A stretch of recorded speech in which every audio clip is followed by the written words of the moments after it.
நவராத்திரி துர்கா தேவியின் மூன்றாவது வடிவம் சந்திரகாந்தா தேவி.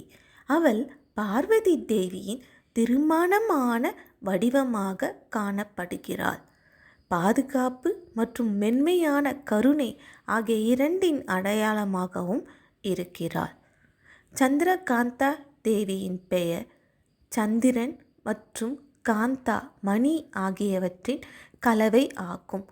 அவரது நெற்றியில் மணி போல தோற்றமளிக்கும் பிறை நிலவை குறிக்கிறது.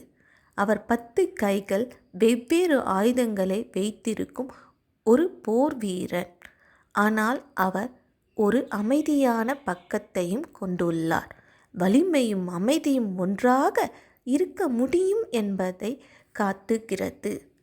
சந்திரகாந்தா தேவி வழிபடுவதால் தடைகள் நீங்கும், எதிர்மறை ஆற்றல்களை விரட்டி மன அமைதியையும் வலிமையும் கிடைக்கும் என்பது நம்பிக்கை.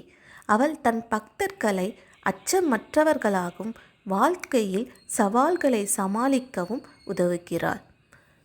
3ஆம் நாளுக்கான நிறம் ராயல் ப்ளூ. இந்த நிறம் செழுமை, அமைதி மற்றும் ஆழம் ஆகியவற்றை குறிக்கிறது. இது தெய்வத்தின் இரட்டை இயல்பை பிரதிபலிக்கிறது. ஓம் தேவி சந்திரகாந்தாயே நமக என்று அவளது மந்திரத்தை உச்சரிப்பது அமைதி மற்றும் பாதுகாப்பிற்கு அவளது ஆசீர்வாதத்தை பெற வழிபாட்டின் முக்கிய பகுதி ஆகும்.